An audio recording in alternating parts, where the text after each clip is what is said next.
Out of the Box, membahas serba-serbi zaman now bersama Om Bob. Indonesia tanah airku cinta, Nusantara merdeka bineka tunggal ika.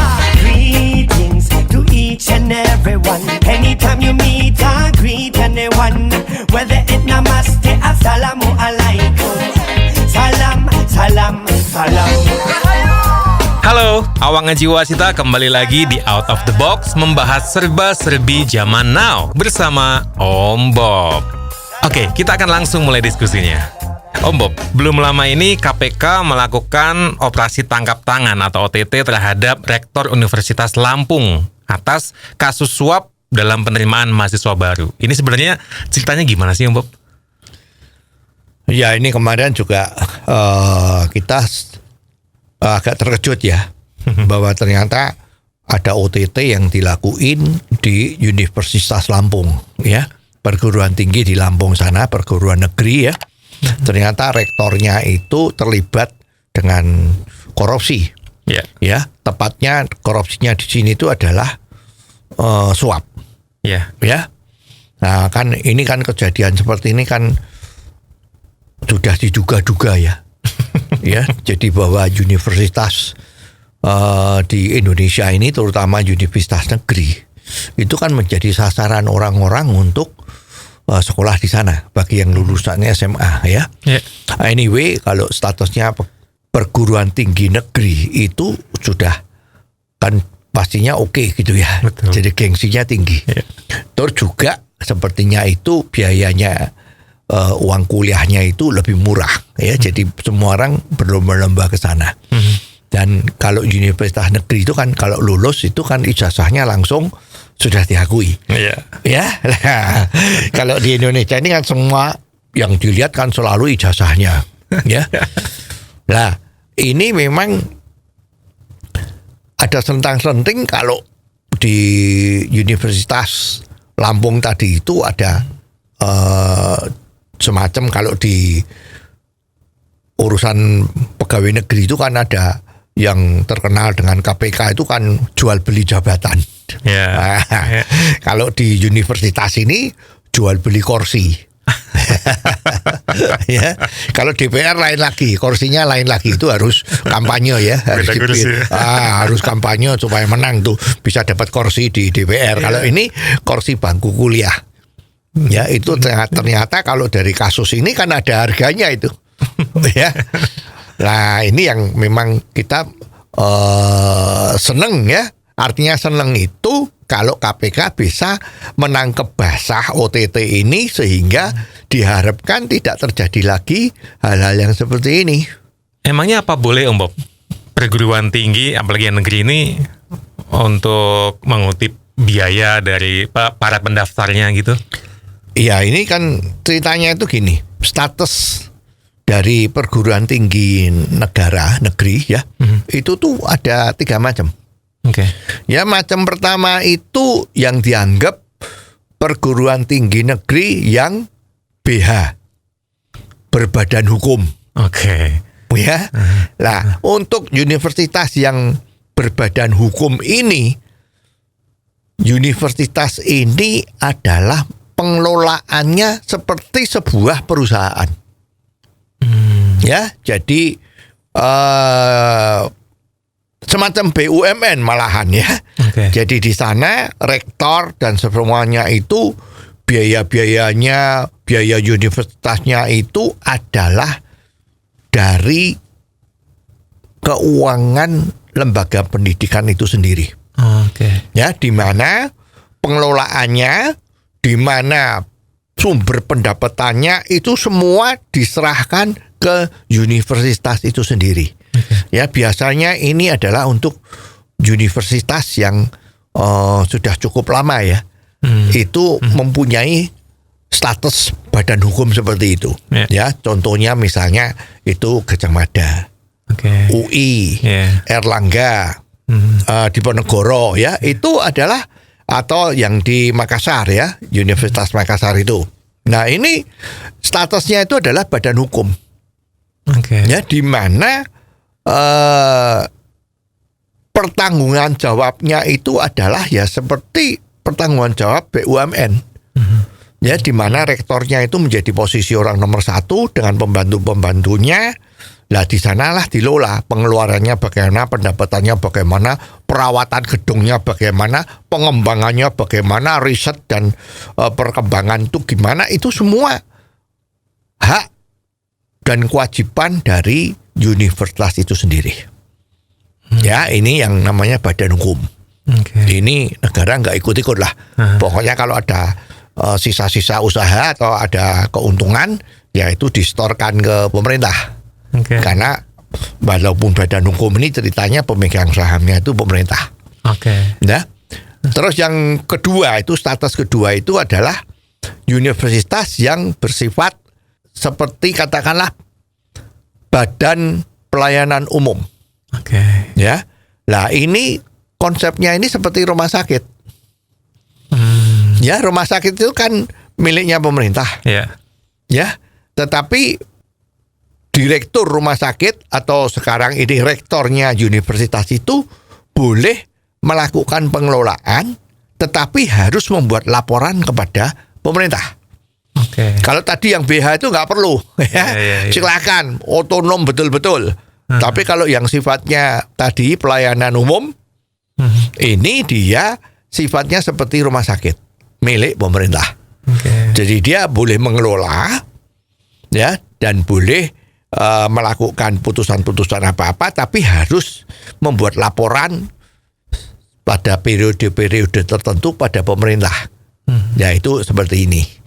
Sedangkan yang status ketiga itu ada universitas yang sifatnya berstatus sebagai satuan kerja. Ya, kalau satuan kerja ini berarti dia memang diurusi oleh negara. Ya, tidak bisa membuat jadi rektor maupun pengurus-pengurus sana itu nggak bisa menentukan politiknya sendiri. Ya, tetapi semua adalah dari negara.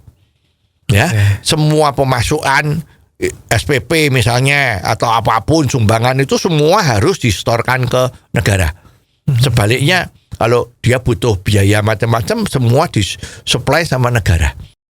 Nah, Universitas Lampung ini termasuk yang nomor 2. Ya, jadi badan layanan umum. Nah, dia memang berhak melakukan yang namanya jalur penerimaan mahasiswa secara mandiri.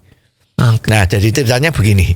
Ya, jalur penerimaan mahasiswa itu adalah ada 3 tipe. Tipe pertama itu yang melakukan ujian secara nasional bersama itu. Ya, mendaftar lewat hasil rapotnya sama hasil ujian nasionalnya itu, terus sama satu badan panitia itu diperiksa.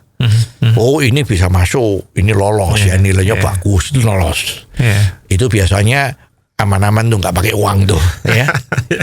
Ya, terus yang jalur kedua itu adalah yang melakukan ujian bersama masuk, ya, tetapi dilakukan di masing-masing universitasnya. Jadi Universitas Lampung ini juga ada orang yang melalui jalur penerimaan mahasiswa yang model kedua tadi itu, ya, tes bersama. Nah, terus ada yang lulus, bisa diterima, ya. Nah, terus ada yang jalur ketiga. Jalur 3 itu ada orang kaya, ya, tetapi tesnya nggak masuk. Ya, tesnya tidak memenuhi standar untuk diterima. Nah, ini biasanya itu dimanfaatkan oleh universitas tadi itu untuk mendapat sumber pendapatan keuangannya dengan tadi itu. Ada kuota kursi yang khusus untuk jalur mandiri. Artinya yang tidak lulus tes, tapi dia berani nyumbang banyak, nyumbang duit untuk universitasnya, itu bisa diterima. Ya, nah ini formulirnya juga beda. Kalau formulir jalur mandiri adalah ada kata-kata seandainya nanti saya diterima, maka saya bersedia menyumbang berapa duit. Itu formulirnya bunyinya begitu. Ya, jadi yang di sini memang kalau ada orang yang mau nyumbang 20 juta, terus yang 100 juta, Nah, universitas boleh menerima yang 100 juta. Oke. Nggak apa-apa, memang itu sah aja. Memang ada jalur mandiri ini memang diberikan agar supaya sebuah universitas yang masuk kategori tadi itu, badan pelayanan umum tadi itu, bisa hidup dengan baik. Karena uang itu akan dipergunakan untuk pengembangan fasilitas maupun kesejahteraan dari seluruh pengurus-pengurus atau rektor atau dosen yang terlibat itu. Itu sah. Ya, jadi pungutan ini sah. Oke. Tapi kalau itu sah, kenapa yang di Unila ditangkap, Om Bob? Ya, ini pasti ada sesuatu ya. Kalau nggak salah tuh begini nih. Itu kalau kita baca itu kan bahwa jalur mandiri itu ditentukan antara 10 sampai 25 juta rupiah. Oke. Ya. Jadi itu sudah tertera seperti itu. Ya, lah tapi yang namanya bangkunya kan juga terbatas. Yeah. Nggak ada 1000 bangku, nggak ada ya. Mungkin tinggal berapa puluhan ya, karena mungkin kemampuannya menerima mahasiswa baru itu katakanlah 200 atau 300. Yang melalui jalur-jalur resmi yang pandai-pandai tadi itu sudah 150 lah, berarti kan tinggal 50.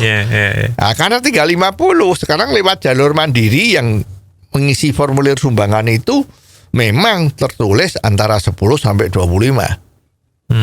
Ya.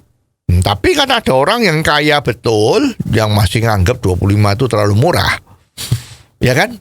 Nah, dia menggunakan kesempatan jalur KKN ya, karena pertemanan sama rektornya lah ngomong, "Woi, gua titip, saya punya saudara nih, gua punya temen nih." Ya, berapa? Nah, ini metode seperti ini sebetulnya itu dari dulu sudah ada ya. Cuman tidak terbuka aja. Karena waktu itu mungkin nggak ada KPK ya.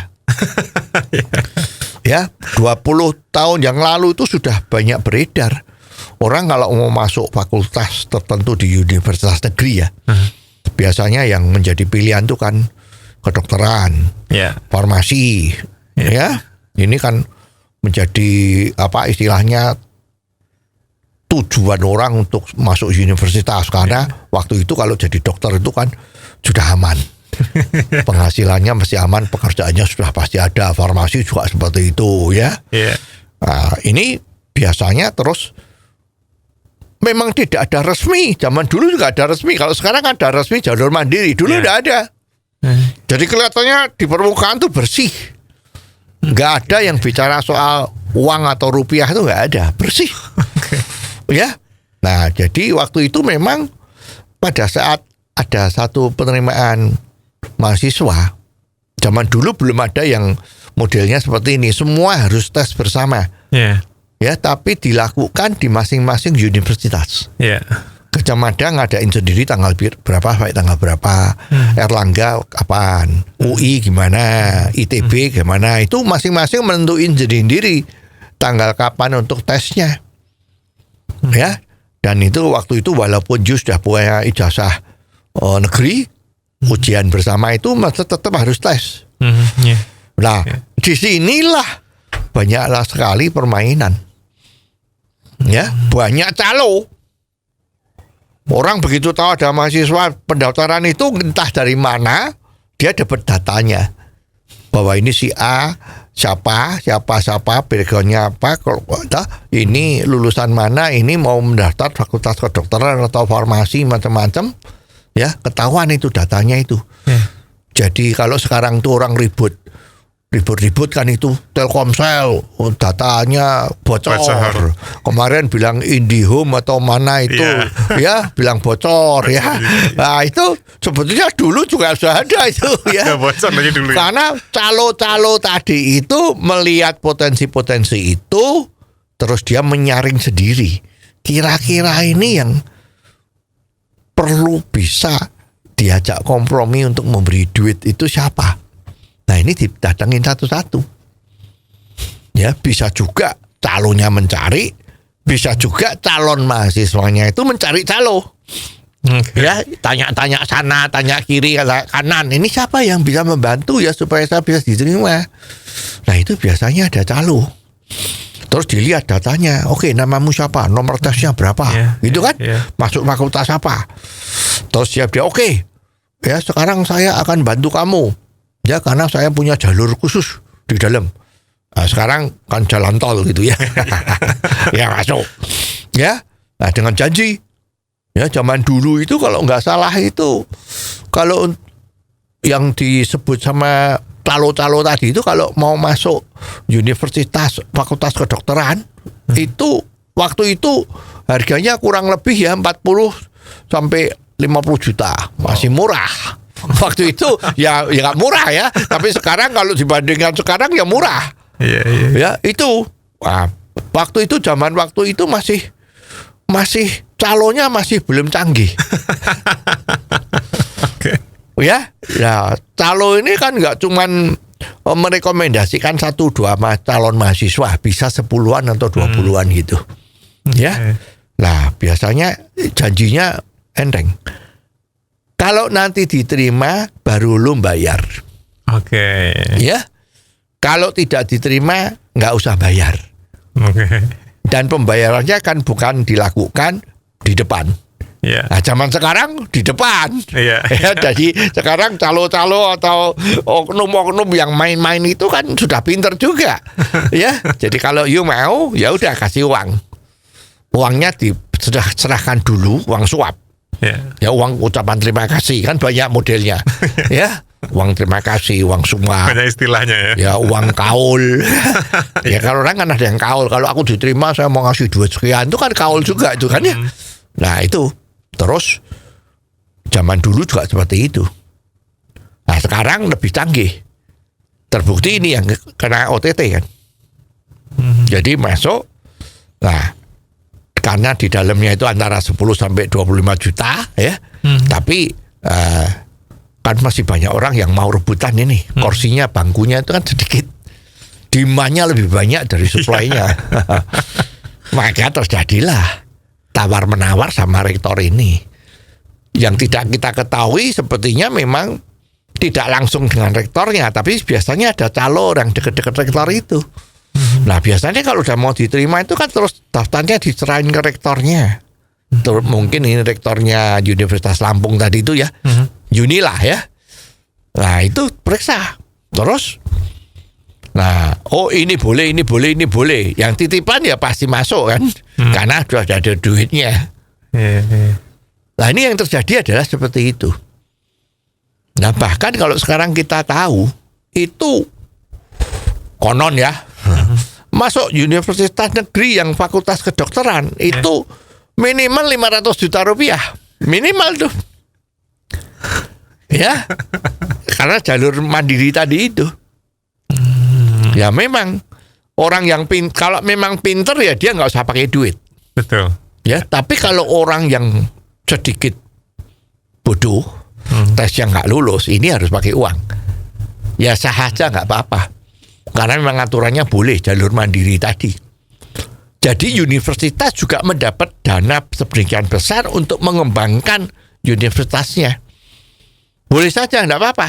Memang sekarang kalau mau membuat mutu baik itu kan harus ada duit. Betul. Nggak cuman bisa dengan tekad bulat, dengan semangat 45, tetapi nggak ada uangnya sama dengan nol.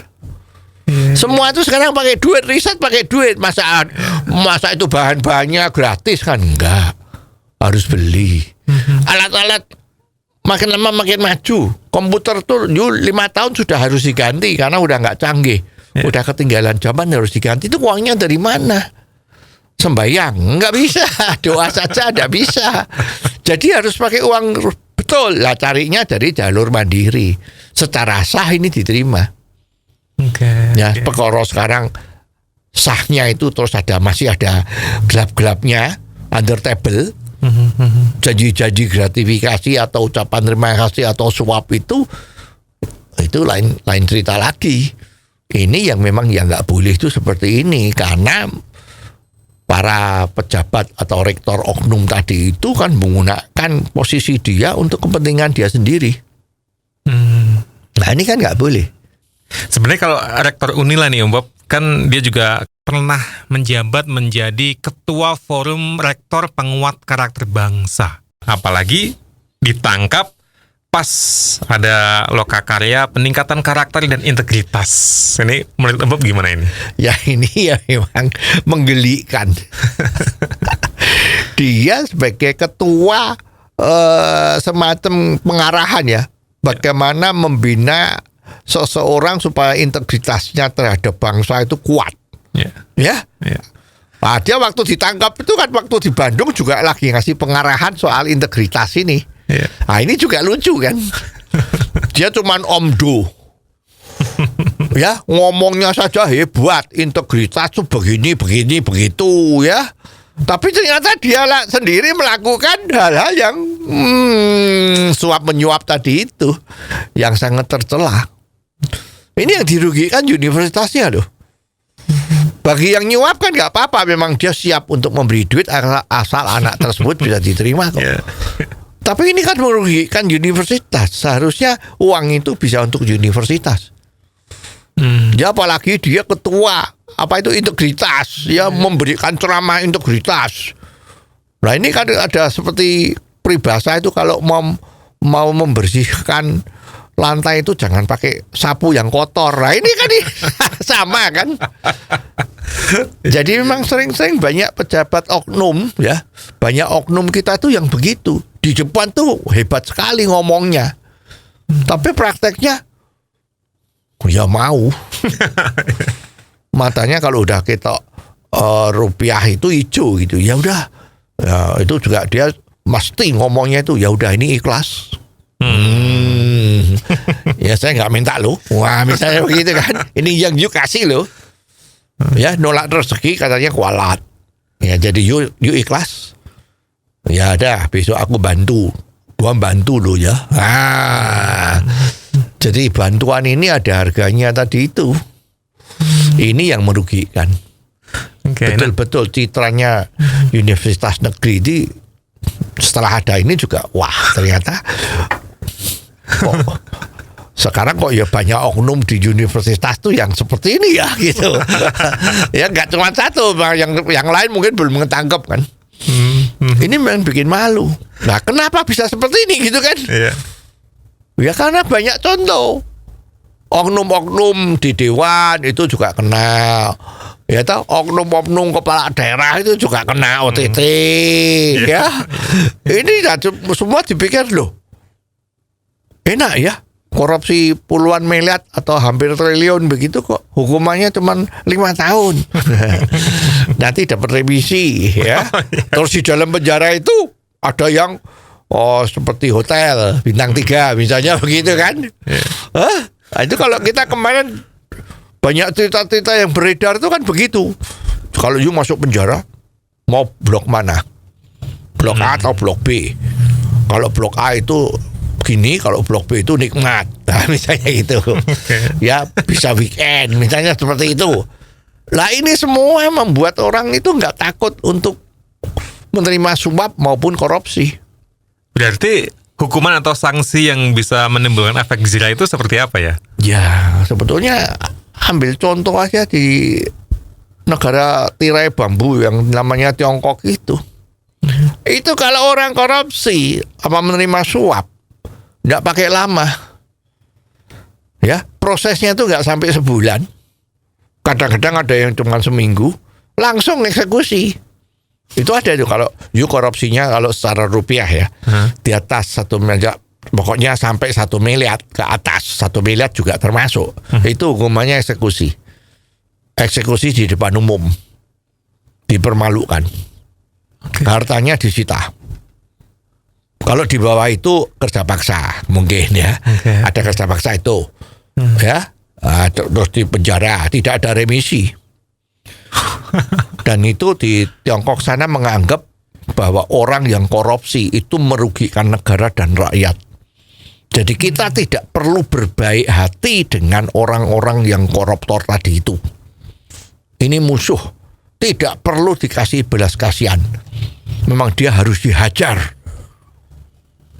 Ya, jadi pemakaiannya itu yang namanya peri kemanusiaan itu betul-betul secara rasio, ya, secara logika. Sekarang kalau orang koruptor dia dihukum penjara seumur hidup. Kasihan enggak? Kasihan. Kasihan, ya. Ya, karena memang sepertinya kok nggak ada peri kemanusiaan. Orang kok malah dihukum penjara seumur hidup. Nah, sebaliknya kalau dia korupsi, itu yang dirugikan kan jutaan orang. Negara juga dirugikan untuk kepentingannya dia. Itu mana yang lebih berperi kemanusiaan? Ya memang harus dikasih imbalan yang setimpal. Kalau kamu berani mencuri negara, itu merugikan masyarakat, merugikan rakyat, ya dihukum mati. Ini yang harus diterapkan. Jadi supaya jangan ada koruptor-koruptor lagi di Indonesia. Tirulah. Kan itu ada itu menurut Al-Quran itu juga itu kan. Belajarlah ke negeri China gitu kan. Lah ini sama. Nah kalau emang salah seperti itu dan berhasil, ya jangan ragu-ragu. Kenapa enggak ya? Wah itu, why not? Bahasa Inggrisnya why not? Ya, lah sekarang enggak. Di Indonesia ini korupsi malah sepasem. Wah kalau ketemu aja waktu di Ciduk KPK ya itu melambai-lambai senyum-senyum seperti pahlawan. Wah, bagi koruptor yang keluar udah selesai hukumannya masih dihormati sama orang karena dia masih kaya, karena belum dimiskinkan. Nah, ini kan pola-pola ini terlalu lunak. Maka Indonesia ini korupsinya nggak selesai-selesai, malah bahaya. Generasi-generasi di bawah itu bisa ikut-ikut. Wah ini hancur negara kita. Memang KPK itu sebetulnya pegang peranan penting. Tapi ya you tahu sendiri sekarang kan. Wah ya seperti ini nih ya. Oknum-oknum ini susah kita mau ngomong. Tapi di antara banyaknya OTT oleh KPK, apakah lebih penting penindakan atau pencegahan? Sebenarnya lebih penting yang mana, Mbak? Ya kalau secara melihat contoh dari Tiongkok yang begitu hebatnya itu ya penindakan penting. Jadi biar orang kapok.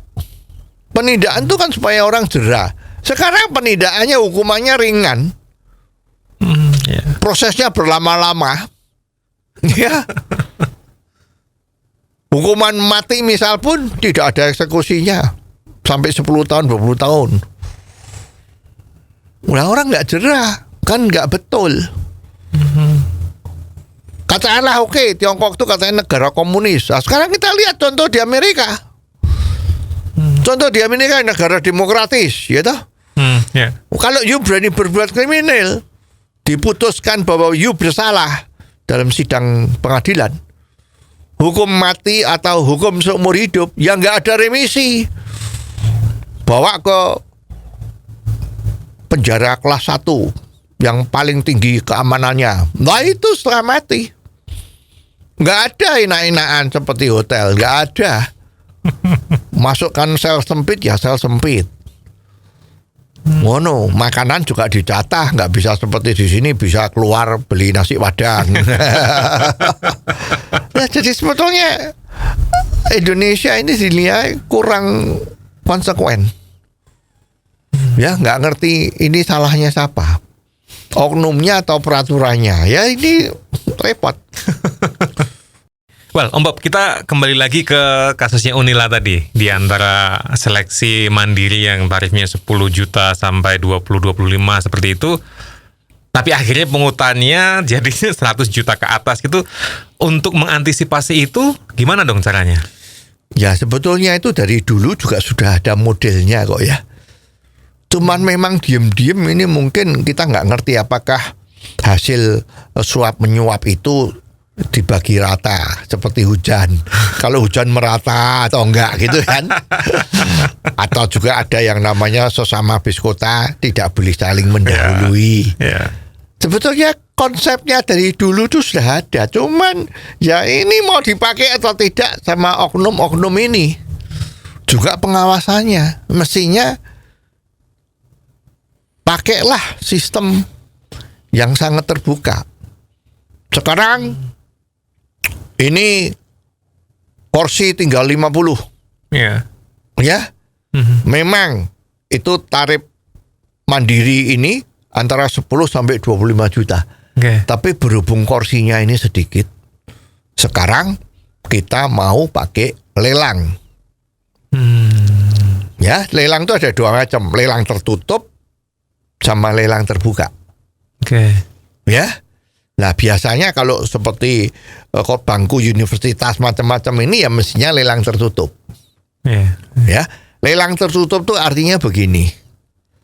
Ya, sumbangan minimal 25 juta. Tadi kan secara resmi boleh 25 juta, tapi berhubung peminatnya banyak atau gimana, maka dibuka sistem lelang. Oke.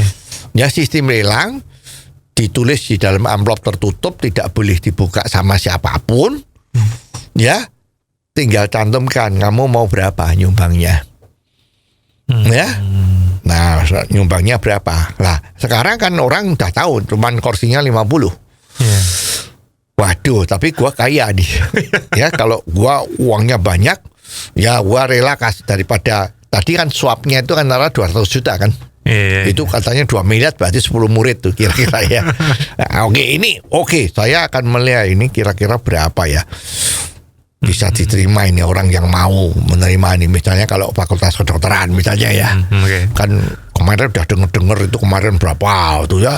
Oh, 400 juta misalnya begitu. Wah, ini kalau aku kasih 200 juta ya mungkin nggak bisa diterima. Karena ada satu mengukur dengan kemampuan kantongnya sendiri kan. Oke, karena saya kaya, saya pasang aja 600 juta. Pakai amplop tertutup. Saya nyumbang 600 juta. Ya, kan kita nggak tahu karena tertutup. Lah kalau sudah pakai lelang tertutup itu biasanya antara calon mahasiswa tanya-tanyaan, lu ngasih berapa? Lu ngasih berapa? Ya pasti orang nggak mau ngomong. Kalau saya ngomong, saya bisa 600, dia ngasih 610 yang diterima dia. Iya. Ya jadi tetap nggak ngomong. Ya bila perlu diturun-turunkan. Saya cuma ngasih 100 gitu kan. Supaya dia 110. Ternyata saya 600. Nah, saya diterima. Dan ini diumumkan kapan amplop-amplop lelang tadi akan dibuka. Dan dibuka secara umum. Nah sekarang ini kan udah gampang, transparan itu. Tinggal masuk live YouTube. Live IG-nya universitas tadi itu kan masih punya IG. Instagram. Nah, udah di live kan di situ. Jadi kelihatan siapa yang menang, siapa yang kalah. Siapa yang diterima dan tidak. Nah, ini semua orang puas.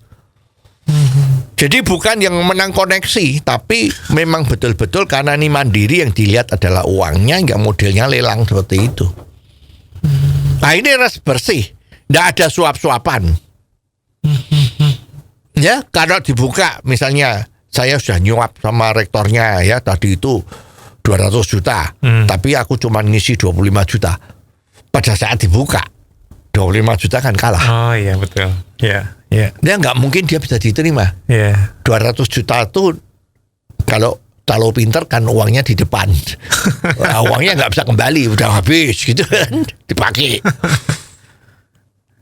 Dipakai kawin lagi mungkin. Ya, nah ini yang paling bagus adalah seperti itu. Ini jadi yang namanya transparan, accountable, ini yang membuat tidak bisa terjadi suap menyuap. Itu dilakukan aja. Udah diumumkan. Oke. Wait Om Bob, tapi kalau dengan lelang tertutup yang akhirnya dibuka, akhirnya ketahuan nih dia lolos dengan 600 juta misalnya. Tapi ternyata yang lain 200 juta.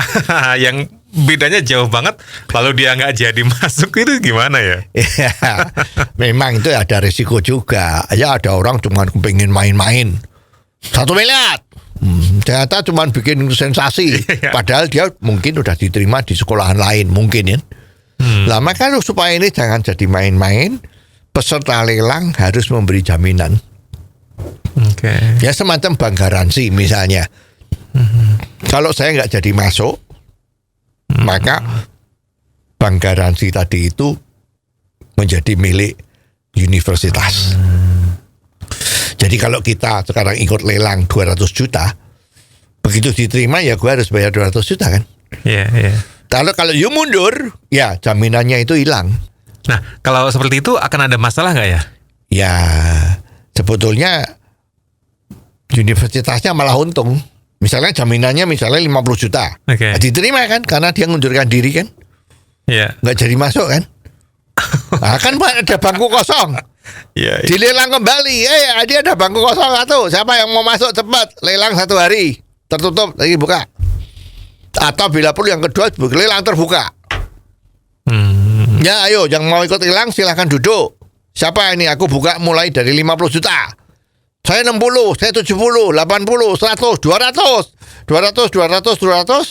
Nggak ada yang nyebut lagi ya 200. Oke, lu masuk, bayar 200. Oke. Jadi ini fair sekali. Nah, berani nggak dilakukan seperti itu? Kalau berani kita ya 2 thumbs up, 2 jempol. Dan nanti Indonesia untuk khusus universitas untuk cari jalur mandiri ini akan bersih. Uangnya masuk universitas itu semua. Tinggal sekarang mau nggak rektornya. Kalau nggak mau ada apa? Tetap negosiasi di bawah meja. Lewat jalur KKN. Nah itu. Ini aja segera tahun depan diterapkan. Pasti uang lebih banyak masuk negara, masuk universitas untuk mengembangkan. Kita setuju itu. Tapi yang Bob, sistem lelang dalam penerimaan mahasiswa baru ini apakah bisa diterapkan di universitas di Indonesia ya? Ya ini kan tadi kan kita ngomong universitas negeri di Indonesia itu kan ada 3 kategori. Ya. 1 BH, Ya. berbadan hukum. Ya. Ya 1 yang badan layanan umum dan yang 1 adalah satuan kerja. Ini kan semua milik pemerintah tuh. Ya. Nah, pasti bisa. Ya tinggal pemerintah melalui Departemen Pendidikan Tinggi tadi itu, Departemen Dekbud tadi itu ya, mengeluarkan peraturan jalur mandiri harus melalui lelang tertutup yang transparan. Ada rektor yang berani melanggar? Nggak ada. Tapi ya itu atasannya yang di pusat Departemen Pendidikan itu juga harus betul. Kalau itu memang seperti itu tidak ada pengecualian. Nanti ini tidak berlaku untuk universitas itu, ada bisa harus berlaku semua. Itu kalau dia mengeluarkan surat keputusan seperti itu, wah jalanlah. Kita tunggu ini berani nggak supaya jangan selalu KPK dikasih kerjaan untuk menangkap orang-orang yang kayak gini. Kalau sudah terbuka seperti ini kan nggak ada lagi korupsi. Ya agar supaya jangan sampai KPK jadi pengangguran kan. Kan masih banyak korupsi di luar lah, paling sedikit untuk jalur penerimaan mahasiswa baru ini sudah aman karena modelnya sudah transparan seperti ini. Oke. Tapi itu nanti controllingnya gimana Om Bob? Ya supaya kontrolnya bagus ya memang tadi itu. Kalau bisa transparan, live YouTube, live IG itu. Ya, tapi biasanya juga bisa. Maaf, ini ternyata internetnya lagi ngadat. Kan bisa. Ya ini ngadat ini jadi terpaksa nggak bisa live. Itu bisa banyak kalau memang mau berbuat nekat itu ya banyak jalan. Ya ini lelet nih, internetnya lelet. Yuk yang disalahkan internetnya. Iya kan? Nah maka yang diperlukan adalah lembaga independen. Jadi lelang ini dibuka, diserahkan sama balai lelang. Balai lelang itu kan dia kerjaannya akan melakukan lelang dan dia dapat bayarannya itu kan dari hasil lelangnya. Berapa persen dari hasil lelangnya untuk dia. Waduh, udah serahkan balai lelang. Ya kan diumumkan sebesar-besarnya. Ayo ini sekolahan ini bila perlu dikasih angin. Pasaran tahun lalu 200 juta, biar hari ini tahun ini jadi minimum orang pada ngasih 300 juta. Banyak duit. Masyarakat tuh banyak duit, cuman kita nggak ngerti aja berapa banyak dia punya. Kalau udah dibuka seperti ini kan tahu. Jadi itu sebetulnya udah jalan yang paling aman. Senang deh, coba kita minta aja dah supaya jangan terjadi lagi, bikin malu aja. Ya, dan sistem lelang tuh di mana-mana sudah ada kok. Umum di negara-negara lain tuh lelang tuh sudah umum. Memang ini yang paling fair. Artinya kalau itu dilakukan, apakah nantinya akan ada semacam kong kali kong gitu Om Bob? Ya kalau kita lihat lelang-lelang pekerjaan di BUMN atau di lembaga-lembaga pemerintah, itu kan kalau mau beli barang, itu kan juga dilelang kan? Ya, dilelang supaya dapat harga terbaik, tidak terjadi kong kali kong. Ya, terbuka kan. Tapi kalau lelang pekerjaan di perusahaan-perusahaan negara atau di lembaga negara itu masih bisa di kong kali kong. Misalnya yang ikut lelang tuh yang memenuhi syarat praklasifikasi ada 3 atau 4 perusahaan saja. Itu kan syaratnya macam-macam nih. Pengalaman 10 tahun, kantornya ada berapa, karyawannya berapa, terus dia punya modal berapa. Itu kan diseleksi lebih dahulu, terus jatuhnya tinggal 5 perusahaan. Terus 5 perusahaan ini yang ikut lelang. Bisa itu. Nah, 5 perusahaan ini kong kali kong. Yo, sekarang kita nganu aja bocor-bocoran. Lelangnya kan tertutup. Bocor-bocoran ya. Semacam arisan. Perusahaan 5 ini tahun ini proyeknya ini kan oke. Tahun ini menang lu. Perusahaan A. Ya. Lu yang menang aja. Gua lelangnya tak bikin lebih mahal. 4 perusahaan itu bikin angka yang lebih tinggi. Nah, kan yang dipilih yang A. Betul. Nah, tapi A ada komitmen fee. 4 perusahaan itu dikasih keuntungan. Kalau yang udah proyeknya yang megang A, dia katakanlah untung 100 miliar. Nah, 4 perusahaan ini dikasih 5 miliaran. Nggak usah kerja, cuman jual bendera. Perusahaan A, bendera B, bendera C gitu kan. Yang menang A, udah. Tahun depan lelang yang sama di tempat yang lain misalnya begitu, yang menang nomor 2. Nomor 2 kasih komitmen fee untuk 4 orang ini. 5 miliar. Dia untung 100 miliar, ngasih 20 miliar. Fine. Yang kerja dia. Besok begitu lagi, yang menang nomor 3, arisan. Itu bisa. Tapi kalau dalam rangka penerimaan mahasiswa ini nggak bisa. Semua orang berkepentingan mau masuk kok. Betul. Dan saya merasa lebih punya duit ketimbang yang lain. Saya ngasih banyak. Oke. Tapi lagi-lagi nih Bob, misalnya lelangnya tuh nilainya sama, gimana dong? Kalau sama, ya buka lelang terbuka untuk yang sama itu. Misalnya kursinya 50. Ya sudah. Terus tinggal 2 itu kok nilainya sama. Sama-sama 300 juta. Yang 2 itu dipanggil.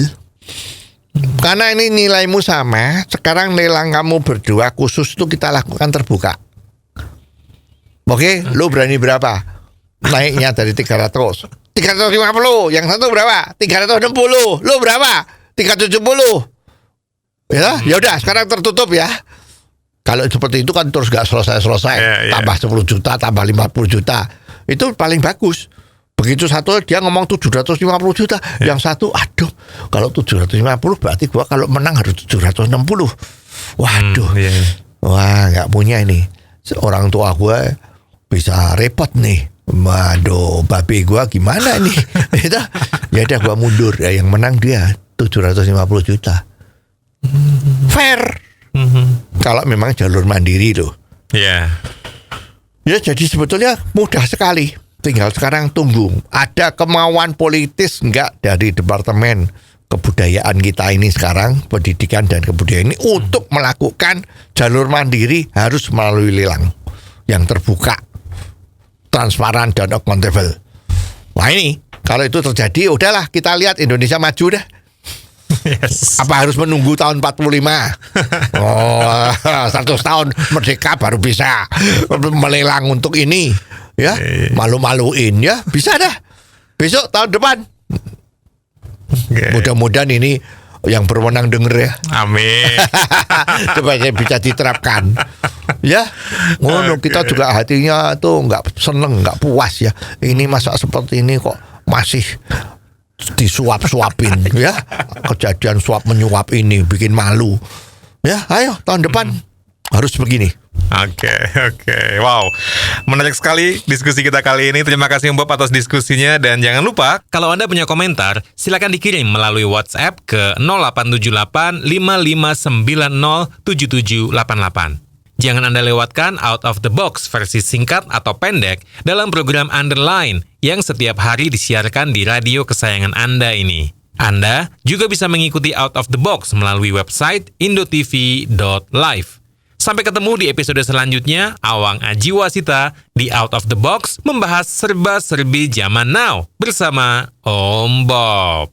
Out of the Box membahas serba-serbi zaman now bersama Om Bob.